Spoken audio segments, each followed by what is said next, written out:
Good evening. I'm Jeff Oxendine, the founder and president of My Health Career Navigator, and welcome to our webinar on improving your packaging for jobs and graduate school. And this is a very important topic because how well you are able to package yourself both in terms of resumes and cover letters and interview skills, and just being able to tell your story in a concise, compelling way makes a big difference in terms of your ability to get to be competitive and get the jobs that are aligned with your authentic health career, and get into the graduate school that really will get you where you want to go. Packaging is part of the authentic health career framework that we use to help you discover and achieve your authentic health career. Some of the other elements that some of you may be familiar with are things like getting as much exposure to what's possible. That actually helps you with your packaging because you're able to know what people are really looking for and to know what you want, and then having some experience, that practical experience to help reinforce and affirm what you want to do or find out what you don't want to do is important. Being able to assess whether the opportunities fit with what you want to do and who you are and your skill set. And that's important because then you can, if you know that, if you've done the assessment that becoming a health administrator in a hospital is aligned with your skill set and what you want to do, then it helps you when you write your resume and cover letter to really make the case in a powerful way.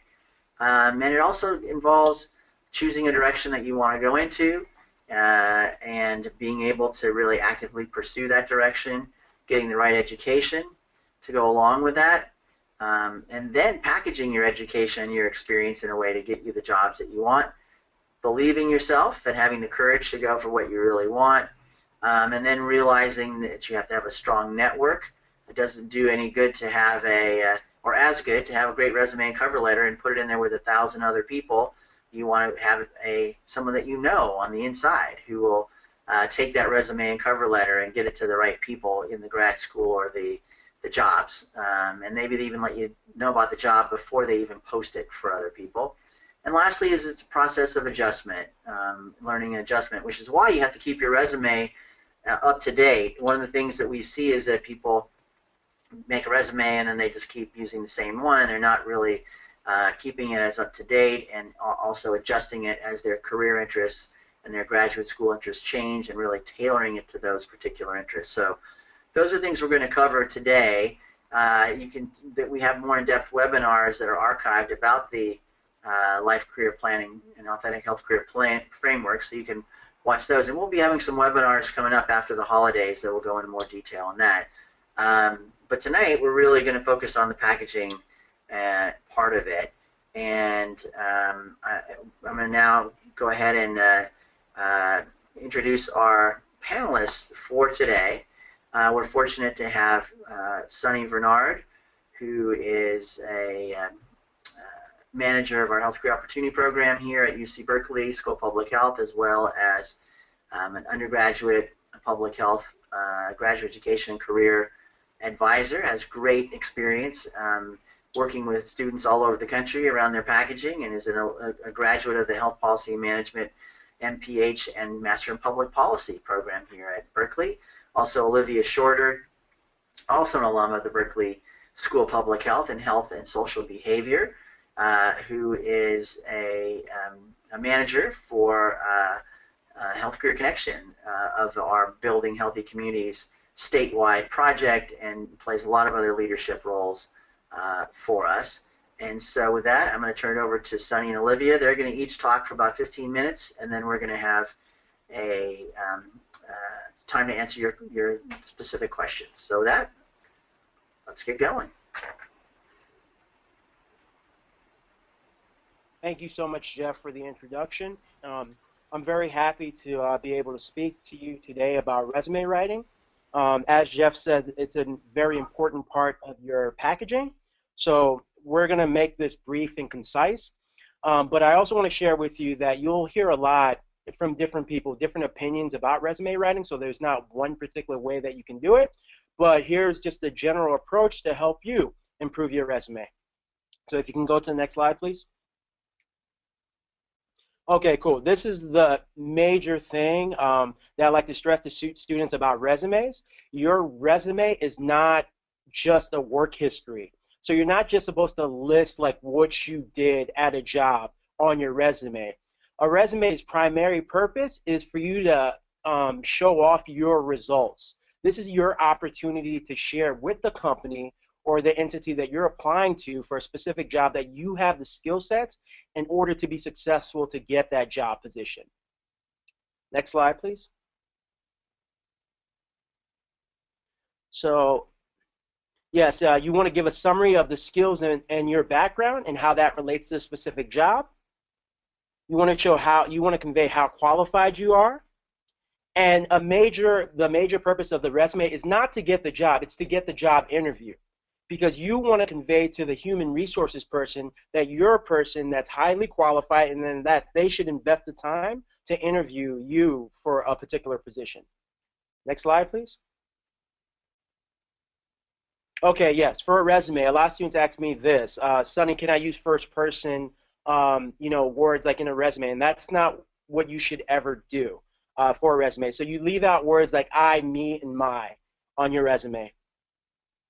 And then next bullet. And like for your resume, you should have it in reverse chronological order.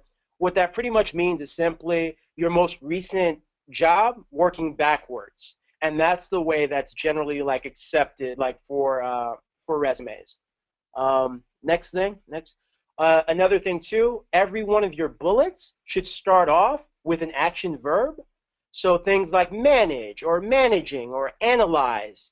Or another example would be created, distributed, words like that. So always start off with action verbs to start off each one of your bullets. Next slide, please. And here's the most effective formula that I found for writing the bullets for your resume.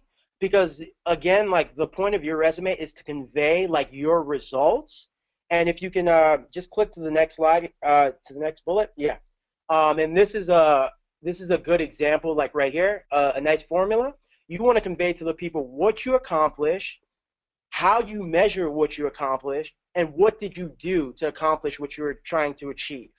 And I'll give you an example on the next slide for what that looks like. And then another thing for resumes that a lot of students make the mistake of doing, they try to cram too much into their resume. So they try to make the font like super small. And you have to imagine that human resources people, they're reading lots of resumes. Like for instance, like Google last year. Do you know how many applications that Google received last year? It's about 2 million resumes. So the HR people, they're trying to find shortcuts not to read all the resumes, and you don't want to give them any reason for them to throw your resume out. So make sure that your font size is very legible, so a size 10 to 12. Do not write your resume in font size 6 or 8 because most people will not, spend the time to try to, they won't exert the energy to try to read a font that small, so just keep it like in mind. So try to keep it to 10, 12, and nice normal font, like Times New Roman. So, of course, this is clear. This should be clear to folks. Of course, I try to avoid any mention of age, gender, race, or marital status. Let's steer away from that. And then everyone will agree on this. You want to make sure that your resume is completely error-free. And the way that you can do that is have friends and other people look at your resume to make sure there are no spelling mistakes. And if you're currently in school, your school probably has a career services center. So take it over to the career services center and have people take a look and read over your resume. Next slide, please. And here's an example of like what I mean about quantifying your results. And so what I have here listed are 3 different bullets. And let's say for this financing or consulting professional, the first bullet says responsible for negotiating service contracts with X, Y, and Z company, right? Now I want you to imagine that you're in the human resources position. You're the person looking, to hire a person for a job, and you're reading through these resumes. Does that really give you a clear picture of what that person's doing? Probably not. It's very broad, responsible for negotiating service contracts. That really doesn't tell you anything. If you go down to the next bullet, it's a little bit more specific. It said you negotiated 30% and there's an amount given there. So that 500,000, so now that gives me an idea of what kind of like the amount of service contracts that you're working with. And if you go down to the next bullet, you'll see it's even more specific. And that's what you should try to strive for. Negotiate 30% reduction cost, so you save this company $500,000 to perform post-delivery support, and then this person explains exactly what they did in order to negotiate the cost down. So that's one example, like right there. Can you click to another example? Okay, cool. So here we have a student who's a student leader in a sorority. Again, here's the first bullet, manage a sorority budget. That really doesn't tell the person, the HR person, much. Now we move down to the next bullet, manage $31,000. Much more specific. It's like, in my mind, I'm like, okay, cool. This is how much this student is managing. So $31,000 she did during the spring of 2014, and she took extra funds and put them into a savings account or something like that. And that's a very good bullet, but you can go even more deeper than that. So the next bullet, it's a little bit more deeper. So she took $31,000 from the spring 2014 budget. She invested $10,000 in idle funds in a high interest account, and that brought in 5%. She made a 5% return over, that $10,000. So that's much more specific. It gives the person reading this, the HR person, a clear idea of like what this person did on the job. So it's really conveying this person's results, and that's what you want to strive to do: convey your results. So if you were working with students, like let's say for instance, maybe you help tutor high school students, and before coming to you, these high school students had a C average, but after working with you, the average went up to a B plus. So the way that you would frame this is, I worked with 10 students who had a C average, before working with me, and after working with me, their average improved to a B plus. So that clearly shows me, one, the amount of students that you're working with, and it also shows me your impact, because you were able to take them from a C to a B. So that's what you want to try to convey. Next slide, please. Other tips. For your resume should be either 1 to 2 full pages, so not 1.5. Ideally, you want to strive for 1, but if you've had a lot of work experience, you can go up to 2, but no more than that. And so yeah, 1 to 2 full pages. So another major thing too is that you should look to try to customize your resume for a specific position. So like a good example is my good friend back in college. Her name is Tina, and she studied marketing. And for a very long time, she lived in Abu Dhabi with her boyfriend, working and doing a marketing job. But inside of her job, sometimes she has to do finance things, but most of her job is marketing. But now that Tina's been over there for 4 years, she's trying to come back to the U.S., and she doesn't care what job that she gets. So she'll be applying for marketing and finance jobs. So for her, like if she is looking for a finance position, she would customize her resume to highlight some of her finance work, because the jobs she's applying to are finance related. They're not looking for marketing skills. So she would talk up like more about the finance stuff that she's done in her past jobs. If she was applying for marketing jobs, of course, yeah, she would highlight more of the marketing stuff. So it's good for you to try to tailor your skills that you've had at like other jobs, and like include that when you're applying for jobs. And a good practice that I advise students to do is to have 2 resumes. One is a long resume that keeps track of everything that you've done in a particular job, and the other resume is what you use to actually apply to the job. So like in your long resume, let's say for instance, let's continue with this marketing example. Let's say in your long resume and stuff like that, you have everything that you've done on a specific job, and let's say you're applying to a finance job. So then you would copy and paste the finance skills onto the resume that you're going to use to apply for the finance job. So that's what I advise students to do, because you want to make sure that your resume is customized for the job that you're applying to. And yes, of course, you should always analyze the job description because that'll give you an idea of like what skills you should include in the resume that you're using to apply for a specific job. Next bullet. Determine what makes you qualified. So this is another thing. This is another thing that's helpful for the planning process. Create a list. Use a list to jot down the experiences that you have had in the past that would make you a good candidate for the job. So if the job, again, is finance, maybe you did some of that as a undergraduate student in a student group, and you managed some kind of budget. I would highlight things like that for a job that would be finance related. All right, next slide, please. This is tips that I have if you want to improve your skills in resume writing. This is a very good thing for you to do, is to teach friends and family members how to write resumes. So after you build up the skills and you've done this for quite some time, you can start helping your friends and family out. And like what that does is that reinforces the information in your mind. So that's also like a very good skill to have. I use that when I'm studying for school as well. It's reinforced in your mind when you're actually out there teaching people.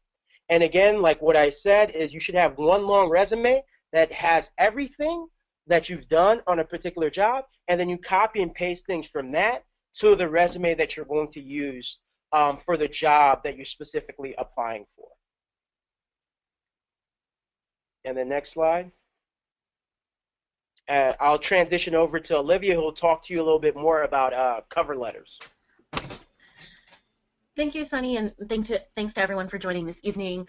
I'm happy to be here and also talk about how improving your packaging regarding your cover letter, as well as your interviewing skills, can help build your confidence for entering your job search strategy or applying to graduate school. So I'll be brief in discussing cover letters, but as you all know, they're really a complement pair really to the resume, and all of the things that Sonny talked about. A lot of those things also apply to your cover letter, but I'll spend just a little bit of time expanding on that, some strategies for writing clear and concise cover letters, and then I'll transition into interviewing. We'll save the last 10 or 15 minutes for your questions, and if you haven't done so already, I just want to say please send us your questions using the chat box on your GoToWebinar panel.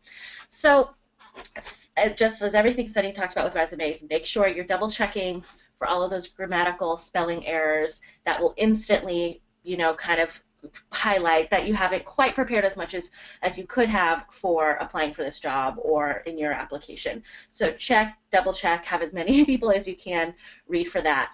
And same thing with the cover letter, more is not always better, quality over quantity. It really should never be longer than one page. A 1/2 to 3/4 of a page, well-written, concise, compelling, concrete cover letter is better than a full, long page, or definitely better than something going over one page. So imagine those 2 million or however many applications that Sonny was talking about that Google receives, their readers are really going to be looking over these quite quickly, especially at first. So you want it to be really clear, and you don't want them to have to read between any lines. You want your story, your skill sets, and your strengths to jump out in both your resume and your cover letter at first glance. So what are some ways to really make your letter as clear and concise as possible? So the first step is always starting by stating your intention. So you always want to start strong. Have a strong topic sentence that makes clear why you're applying for this specific job. Your cover letter should be incredibly tailored to the specific job that you are applying for, even if you're applying to several positions that are similar. So for example, if you're applying for several health education positions, every health education position will be a little bit different. You might be health education in a county health department is completely different than health education, in a private sector, the topic area, the workplace. So your cover letter always should be tailored to that specific position, and you should be making very clear why you're applying for that specific position. Have a clear formula and a clear structure. That'll really help with making it concise. So a structure that we're sort of offering as an example is starting with, what you're currently doing. After you state your intention and say, I'm applying for this health education position with, Kaiser Permanente in this program, why you're applying for that, then you can kind of start paring down to why you're a qualified applicant. And how you might start with that is talking about what you're currently doing. What experience do you have currently that'll help, that gives you skills and strengths that you can apply to this new position. This is where you can talk about your interests, your qualifications, and how do these qualifications relate to the position, relate to the organization, and how do your qualifications align with their specific needs. So this is essentially a response to the job posting and the call for resumes, call for applications that they put out there. Their job descriptions are typically pretty straightforward in terms of what they're looking for, what they need, and why they need that. And it's your job in the cover letter to explain, this is why I meet all of your needs. And with my resume together, I'm going to show you why I should be invited for an interview. The resume and the cover letter together are designed to get you the interview so that you can then talk about all the ways that you're a great applicant or a great candidate for the position.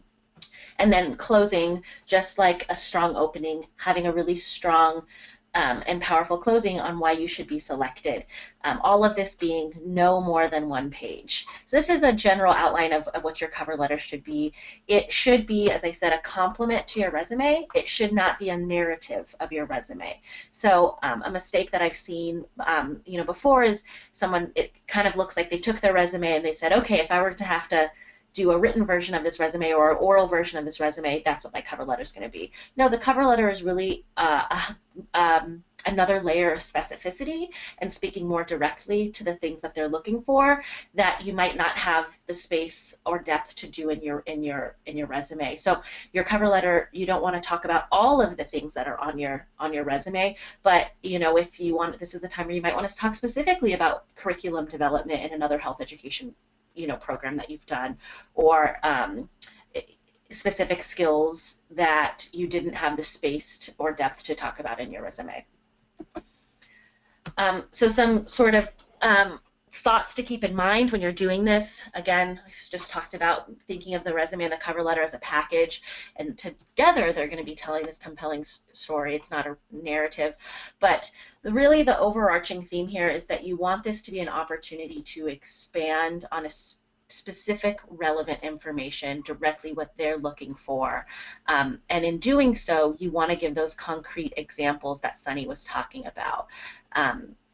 So more concise and more concrete than maybe you imagined, like always try to see, can I go a little bit further? And those examples that Sonny was giving, there's additional levels of specificity. Every example he gave, you can always add a little bit more. Obviously, you can't give paragraph-long descriptions of every single thing you did, but specificity and being concise is going to take you a long way. So I want to spend the next few minutes really on the interviews, because I know that's a really big source of anxiety and stress for most of us. Interviewing is not necessarily the funnest thing, but I'm hoping that with a couple of tips and strategies, we can help relieve some of that anxiety, and that you can start approaching interviews as an opportunity, as Jeff said, to share your story and to show, why you are a strong candidate for the position that you're going for, and also think of interviews as an opportunity to really get inside information, insight on an organization that you would not be able to get otherwise from looking online or talking to folks. Interviewing goes both ways. They're obviously getting information about you and to know about your story more, but it's also an opportunity for you to learn about the organization. So hoping we can help build your confidence and give you some strategies for increasing your interviewing skills. So the first place to start is always with your preparation. The bulk of your work for an interview is going to happen before you even walk in the door. Preparation is key, so do your homework.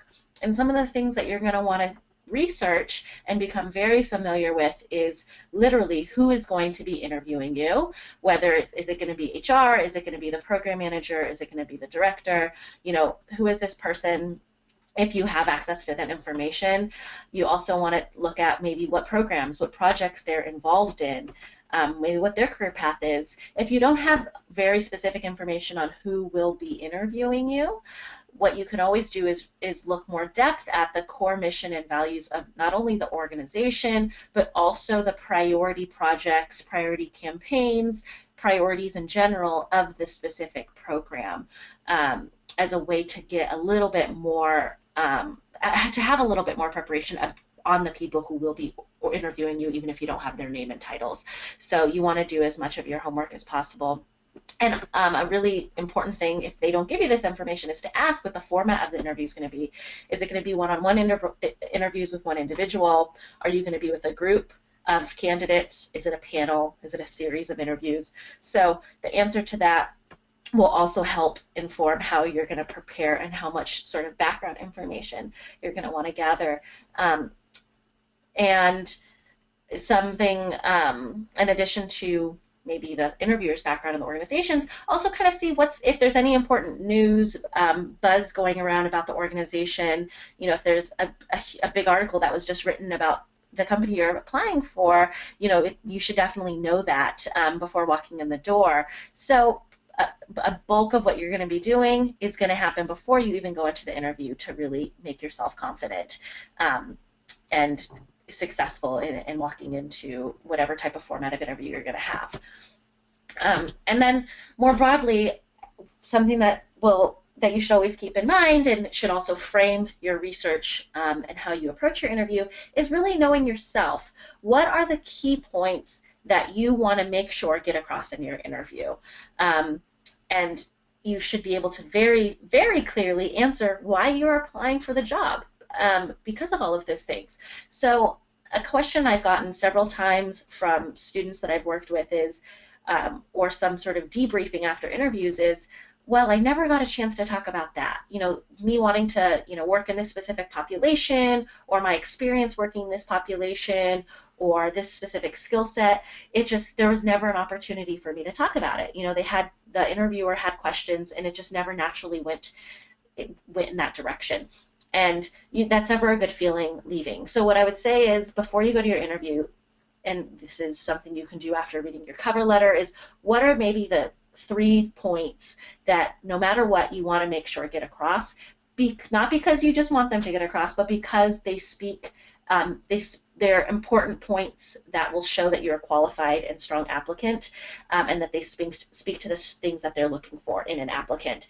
And ideally that those will come across in their questions of you, but if they don't, that you will find an opportunity to make sure you cover those. So preparing for the interview is not only looking at who will be interviewing you and what the organization is about, but also knowing what you're about and what is important to you in terms of the strength you bring to this position. A couple of other tips for building your confidence. All of this preparation will definitely build your confidence. Once you feel like you've done your homework and you've got all your bases covered, you should feel more confident going into the interview. But naturally, it's still in a stressful, for some people, process. So some things that you just might want to check on in advance is, how comfortable are you talking about yourself, specifically about things. So if talking about yourself and how great you are at things is not your favorite thing to do, practice. Practice with friends, maybe coworkers, classmates, family, mentors, and say, these are the points I want to get across, and I'm going to practice talking about them so that I'm very comfortable talking about myself and my skill sets. Obviously, give yourself plenty of time to arrive, find the room. You don't want to be, late finding parking and get lost finding the room, so give yourself even more time than you think that you would. Also, so that you're not running in 5 minutes before the interview, you have enough time to sit, get collected, have some water, look over your questions, and get your mindset straight. Naturally, dress appropriately for the organization, professionally, and what's professional for that organization.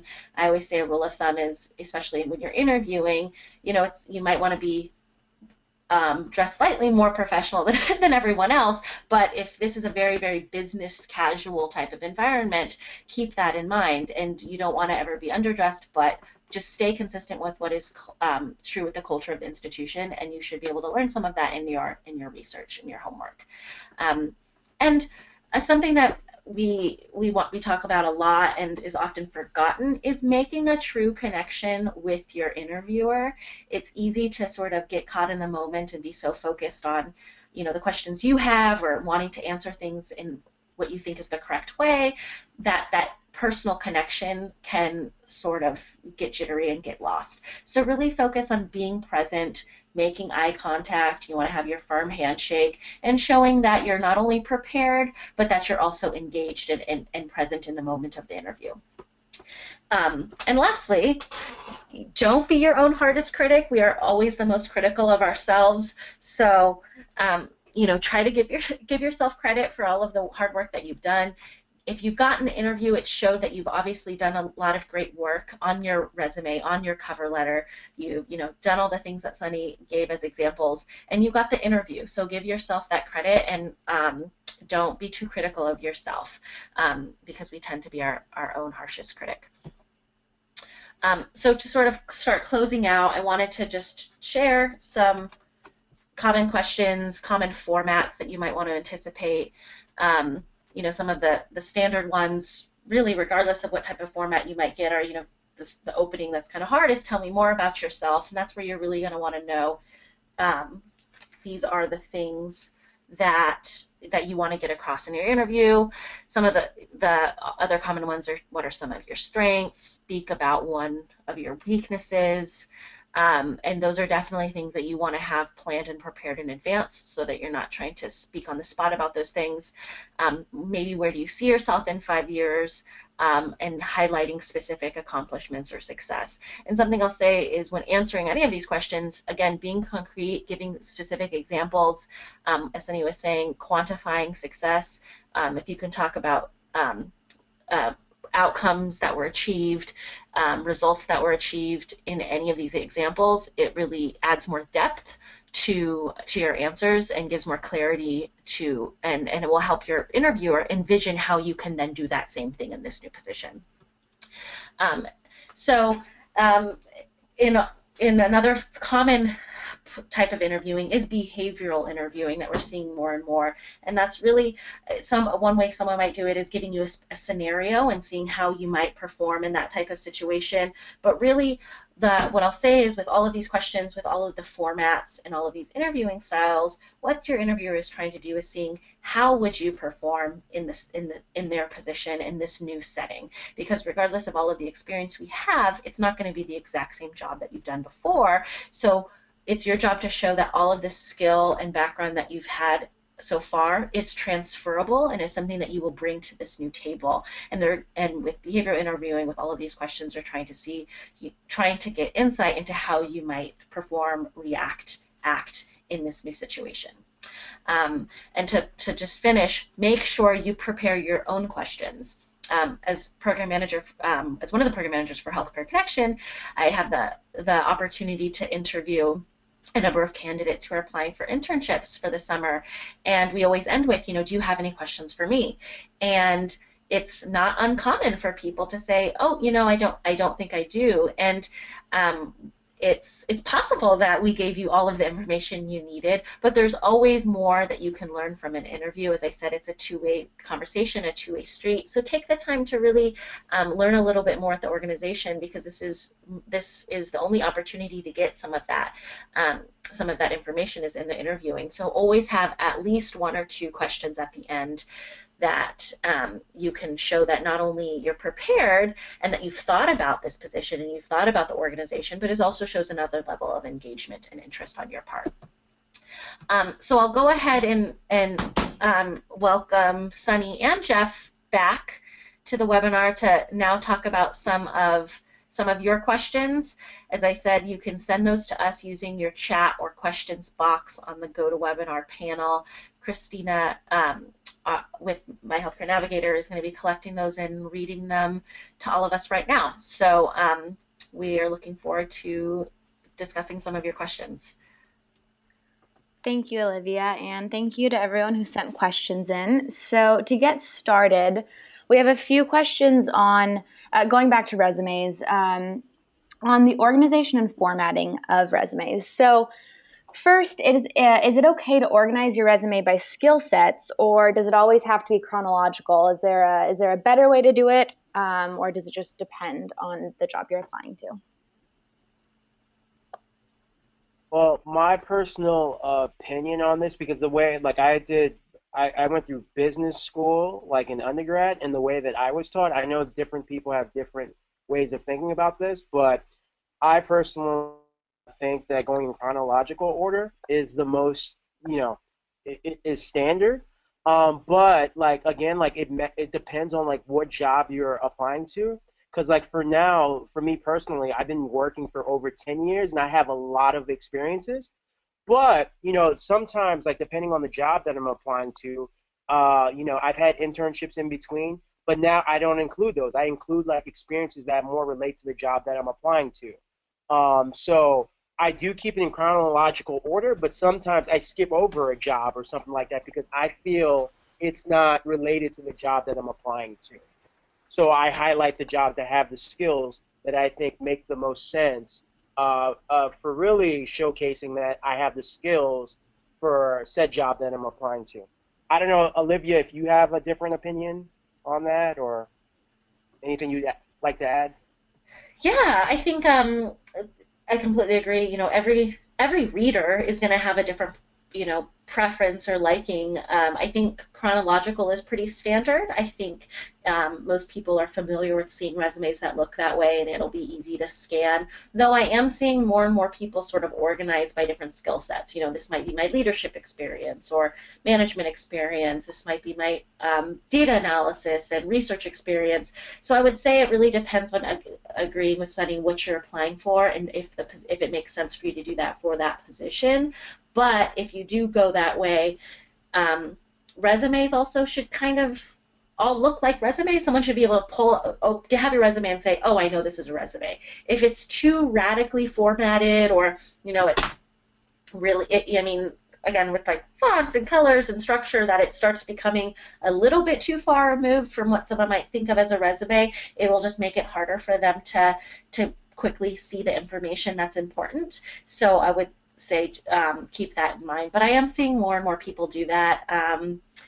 I would say chronological is probably the most standard, but either way, being clear and concise and organized well is the most important thing. This is Jeff. I agree with what Sonny and Olivia said, and I do think that you do have to, as Olivia said, make sure that people aren't going to get frustrated by looking at. It's cool sometimes if something's different, but the average time that people look at a resume, I've heard anywhere from 8 seconds to 30 seconds, and so you don't want to make it too hard for people to be able to really get at what they want to see, which oftentimes is the things that Sonny mentioned. Where did you work? What did you do? What were your results from that? And to be able to see it in an order that that I think is easy for people to follow quickly, I think that's important. Some people put a skill summary. One way to combine the two approaches is to have the reverse chronological approach, but also to either above your experiences or afterwards to have sort of a summary of skills and be able to highlight those that you think are most relevant for this particular job or the types of jobs that you're applying for. And then if you have it at the top, you could have things like project management and presentation skills or whatever is most relevant. And then you can make sure that when you have them in reverse chronological order, that you're giving examples, like in a really nice way that Sunny showed you, about how you're highlighting those skills. So that's a way to maybe have a hybrid of the two. Great. So on that same note, how important is formatting and design to your resume and cover letter? So you're trying to make your resume stand out in the stack of resumes. Is that a good way to do it, by having a really neat design? So not necessarily the order or organization, but the actual aesthetic and visual appeal. And is that something that you should be spending more time on, trying to make it stand out in that way?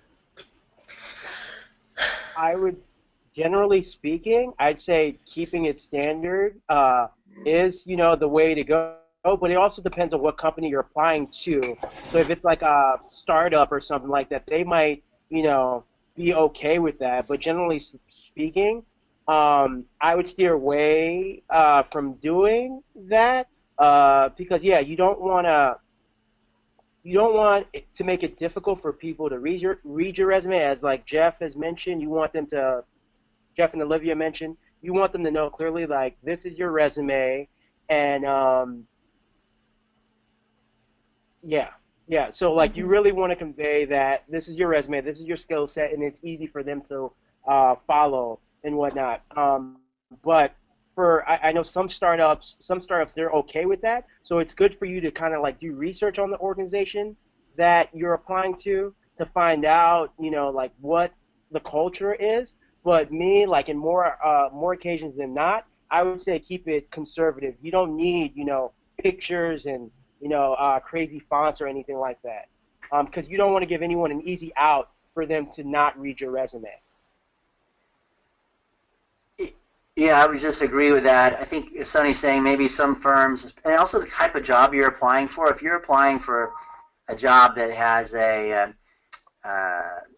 it's for a design firm, or it's for something that's graphically oriented, or to show off those kinds of skills, then maybe if that's a strength that you have.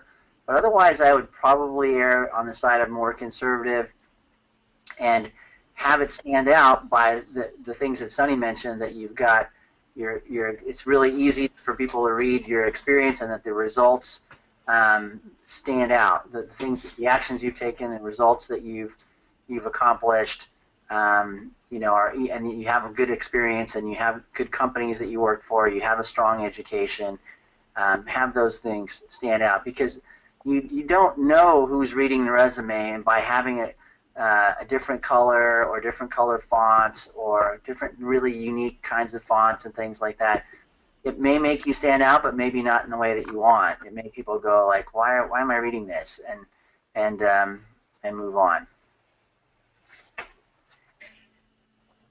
Yeah, this is Olivia. I agree with all of that. And I would say where you could, agreeing with Jeff, be perhaps slightly more creative is, yes, if you're applying for like a graphic design, or certain type of communication position that's gonna want some of those things. I've had a few resumes come in that have like QR codes on them, and which I think for some places might be really cool. For me, obviously I'm not even exactly familiar with how to utilize that information, but if it's going to take away from like the really the limited real estate you have on your resume in terms of space already, you just don't want. I think the rule of thumb is so long as it's not distracting and detracting, and making it more difficult for people to gather information quickly. So yeah, good question. Okay, thank you. And Sonny, can you describe briefly the difference between a resume and a CV, and when you might submit a CV instead of a resume? Okay, yeah, that's a great question. A lot of students ask about this. If you, for whatever school that you've been to, like your professors, if you go and look at their bios, a lot of them, like right underneath, they'll have their CV. And that's just because they are researchers. It lists like everything that they've kind of done. So it'll go through like what they did during their master's program, what they did through their PhD program, what are some recent articles that they've written. So unless you're like a researcher, you don't need a CV. Resume, as I said before, is 1 to 2 full pages max, whereas a CV can go on like endlessly because it's capturing everything that that person has done for research purposes. Okay, thank you. Does anybody else have anything to add to that? I think that was a good explanation?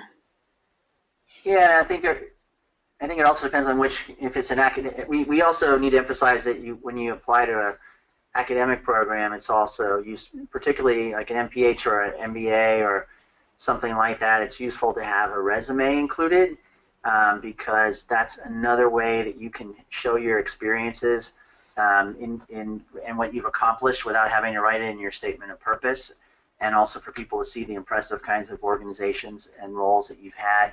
And so in that case, it would be a resume. If it's something related to a doctoral or postdoctoral or something like that, then maybe it's more of a CV. And oftentimes in the description, they will tell you what they want you to submit. So that's something just to pay careful attention to. Okay, thank you. And kind of on that same note, so when you're applying for grad school and you're submitting a resume, is that going to be very different from the type of resume that you would use for a job application? Me personally, the resume that I worked on, like that I submit to jobs, it's the same resume I submitted for graduate school because like I really wanted to convey like what work I've done, what my results were, and I also because I was applying to a lot of health programs, like mostly health programs, I made sure to emphasize all the health work that I did. So again, like me, I'm a little different. Like my background, undergraduate background was in accounting. So a lot of people are like, hey, Sonny, that has nothing to do with health. But no, like when I was doing my accounting job, I had clients who were healthcare clients. So when I was submitting my resume for master's programs, I made sure to highlight like those experiences. But it's the same thing. It's like I emphasize what my results were, like on the job. Yeah, I would agree. I think both Sonny and Olivia alluded to that if you're applying to a specific kind of program, then make sure your resume reflects those experiences for that particular program. So if you're applying for health and social behavior versus health policy and management, maybe which experience you'll include or how you'll describe those experiences, because the programs have different emphases and are looking for different kinds of interest and skills and accomplishments. All right. So moving on to kind of a different topic, but still about resumes, how can you make your resume strong when you don't have very much or any paid work experience? I know there are some, if you're applying for an internship especially, you might not have any work experience. Would you include things like studying abroad and maybe unrelated volunteer experience, or how do you tie that in, and how do you kind of sell yourself in that way without having maybe the correct experience? Jeff, do you want to take that, or I can jump on and take this one? Sonny, go ahead. Okay, cool. Like I want to emphasize because this is oh, I was gonna say, I want to emphasize this as well because a lot of students have this concern. They're like, hey, I don't have like, any like worthwhile experience. Yeah, you have. If you've been a part of a student group and you've been a student leader and like maybe you've managed to get speakers to come in and things like that, that is something. Like you're, fostering like fostering relationships with individuals, which is very important. Like when we're talking about health. So if you've had volunteer experiences and stuff like that at a particular like hospital or something like that, I see like no problems in including that. Everyone that you hear speaking to you today, we all had to start somewhere. Like for me, like I was a camp counselor, and like that's the experience I put in. Like before I applied to my first health internship, I had no health related experience, but I did the camp counseling where I worked with students in the past. I also was a part of a student group, so I mentioned how I led that organization and helped to raise money. And it may not have been like directly related to health, but I was able to kind of like summarize like how those skills are important to health. Like if you're going to work in health, having business administration experience and experience managing money and stuff like that, that's very important. That's a very important skill to have. So you do have these experiences. So there's no harm and including volunteer stuff that you've done on campus and other experiences that you've had like in the past because we all have to start somewhere. Yeah, I would agree. You should go with what you have, and as Sonny said, pick out the experiences and be able to talk about what you got out of those experiences in the same way about the as if it were paid. You know, the results the actions you took, the results that you had, and go with what you have. Volunteer, internships, all those kinds of things. Studies abroad are good. Some of you asked about study abroad. That's a really good thing to have on there. It shows that you've kind of taken a different kind of experience. You've had exposure to different cultures. A lot of people might like that because they've done something like that themselves, and so that gives them some way to relate to you, makes you interesting. I think those are all good things to include. And even if you have, and sometimes people have, we see that people who apply to programs like Health Career Connection, they have work experience, but it's not in health.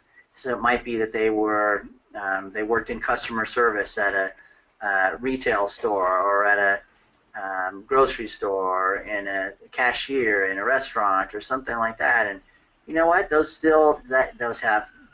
have customer service skills. You have shown that you show up to work. You're reliable. You have interpersonal skills. You have a lot of things, that problem-solving skills that come from that, and so you should feel free to make sure that you then draw upon those as they are relevant to what you're applying for. Yeah, and this is Olivia. Something I'd add, and exactly what was already said, all skill is transferable, and it's just really your job to show how they apply and how they relate. For students, I think something that is often forgotten, I've actually done quite a few HCC interviews where, there isn't a ton of work experience or any type of, or volunteer or internship experience on the resume, and then in this conversation, so why are you interested in this type of internship? I'll get all this incredible stuff, oh, well, I worked with this community organization, or for this class project, I did this, and I'll actually say in the interview, like, wow, that's incredible. That should be on your resume, especially if you're, applying for internships and programs. Know that you might not have a ton of experience. Think of, those courses where you had to work with a community organization, or you had to do a community service type of project. If you're doing organizing, you're doing outreach, that might not be considered work experience, but it is still experience that is giving you valuable skills that someone who didn't experience would have. So I would say think a little bit creatively about what your strengths are and where you got them, and you probably didn't just get these great skills in a job. And just think a little bit more creatively. You are going to want to show on your resume, what is the paid experience versus the volunteer experience, so it doesn't look like you're working at all of these organizations, so in terms of honesty and transparency, but those are definitely things you should include. Even if it comes down to it, even if you have class projects that are useful, where you worked in the community, or that you did a project with a specific kind of healthcare organization or something like that, that's a useful thing. That's a useful thing to include also. All right, so we have a couple more questions here. Sonny, you talked about having two separate resumes, one long resume that you kind of take from when you're applying to a job, and then the more specific, tailored to the job resume. So in relation to your LinkedIn profile, should your LinkedIn profile be more like the long resume where you just list everything, or do you try to make it more tailored to a specific job even? If you know you're applying for a job, do you change what your LinkedIn profile says? How do you deal with that? Okay, LinkedIn is actually like a very new territory for this. There's no one right way of kind of doing it. But for me personally, in my LinkedIn profile, I do keep a long list of things that I've done, but I really emphasize the results. So yeah, if you take a look at mine, you'll see exactly what I mean by that. But yeah, whenever I'm my LinkedIn profile is for individuals to take a look at.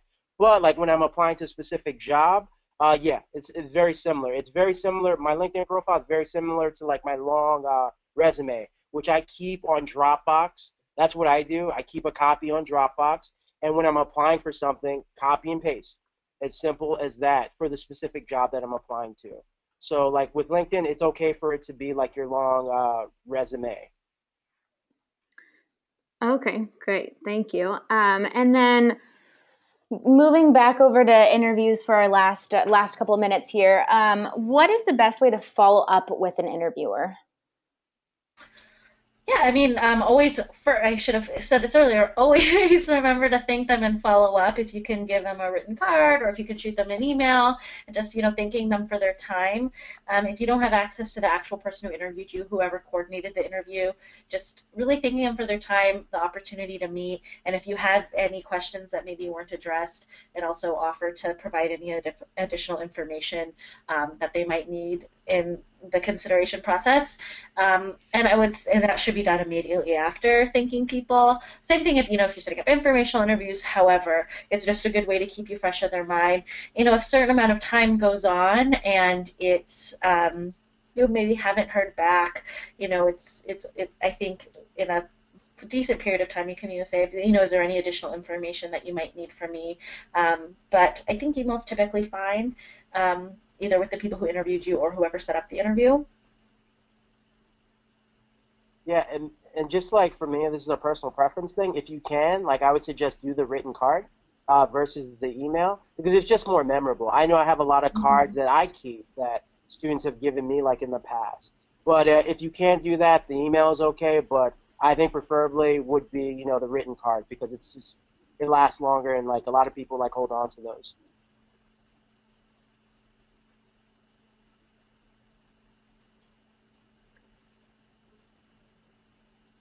All right, so we are out of time.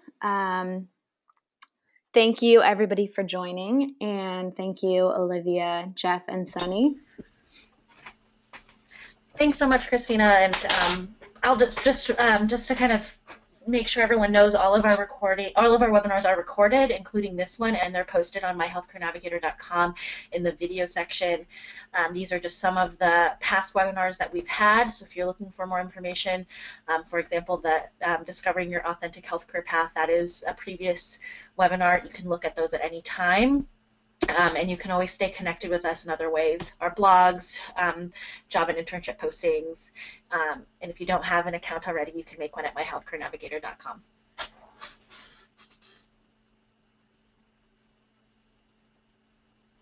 Okay, thank you everyone for joining us, and have a happy Thanksgiving. Look forward to more blogs and webinars and other kinds of events on My Healthcare Navigator, and we'll be speaking with you soon. Thank you very much.